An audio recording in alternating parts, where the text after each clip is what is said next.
Larry, you know I want to talk bonds with you, my man. So tell me what you're looking at going into this number tomorrow.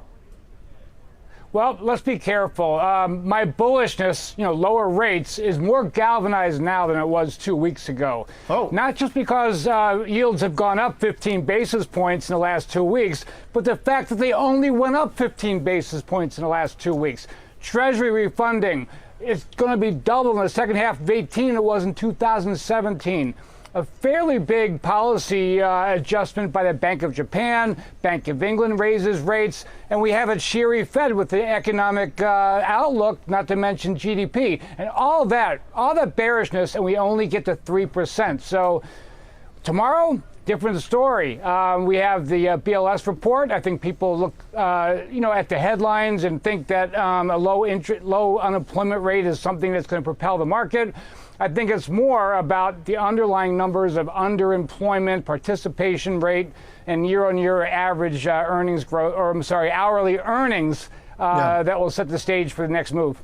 So, Larry, tell me then what this week, because I think it's a very valid point you're making. We've been talking about the degree to which we had information that could have derailed that kind of, ex-U.S. anchoring thesis, where lower yields around the world start to shift. But to your point here, we're still at a level we've seen many times before, 2986 as we speak. What to you was the most bearish bond event that happened in the past 10 days? I think it's a combination of Treasury refunding, which is not on the front page of the newspaper, but the second half of 2018 is going to be almost double what it was the second half of 2017. Also, the Bank of Japan policy shift, although some consensus thought it was going to happen, it's not something to look the other way with. I mean, those things are very bearish for rates, and the fact is our range only expanded. We didn't really go up to 3.25 or anything like that. We're just sitting around 3% at this point. So, Larry, what is behind the demand that is occurring to keep yields in check at those auctions? Is it just the lack of alternatives still? Well, I think that's part of it. I think also there's this transfer agency or a disconnect, I suppose, between like average hourly earnings and core CPI or demand-related inflation. We don't see that, and with that in mind, it just shows you that there's a lot of money still in the system. There's an enormous savings glut. And with that in mind, that's a large chasm between the two. And until that rights itself up, I still think rates will go lower.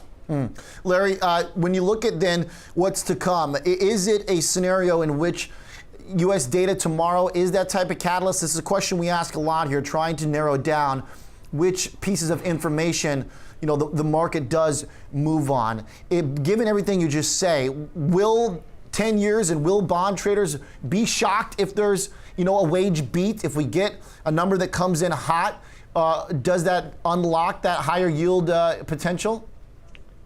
Yeah, I think so. I mean, right now, average hourly earnings are look to be around 2.7% year on year. If that comes out hotter than that, then yeah, I think that it'll spook the market. And also with ads, although many people don't look at it, anything below 120, maybe 100,000, that would spook the market as well. But other than that, I think the number is going to not do a whole lot to the 10-year Treasury rate, only because of given what's happened over the last 2 weeks, and why aren't rates higher than they are? There's something there, and we need to pay attention to it. Larry, all right. So then we set this up. We've got economic data on the way. We've heard from the Bank of England. Mark Carney did seemingly just about everything, pulled out all the stops to sound as dovish as possible. I'm guessing that was an encouraging thing to see from your side, given the bullishness on bonds, the fact that he went through all that trouble to say, look, this is not going to be the new normal. Yeah, no, it's not going to be the new normal. And I think that's what a lot of us, including myself, missed over the last 5-6 years. The fact that The stock market, people are so scared about it, saying it's expensive. And yeah, on an absolute basis it is, but on a relative basis, compared to government bonds, it's still a relative value. And I think this is the new normal, where we're going to be lower for longer. Interest rates are going to stay on a nominal basis negative territory, and it's going to cause, inflation into asset classes like the stock market, which we've seen over the past 8 years. Larry, let's talk about that stock market for a sec, because I think you had a good point in your note today that the market once again just totally moved past whatever tariff headline we got. I know the usual places tried to make that narrative the case this morning, but the news broke yesterday. Yep. Market didn't really react, and this morning it seemed like it was more of an earnings focus, and then the market turned right back around regardless. Yeah, exactly. And that's a lesson. It's hard to learn. You got to learn it many, many times. Headlines tend to shock us. They shock the market. People make irrational choices and decisions. But at the end of the day, especially when these headlines start to get a little bit old and well-worn, we have to focus on earnings, on multiples, and on yields. And right now, all those are in check, saying that, the broad stock market's still a good value compared to anything else out there.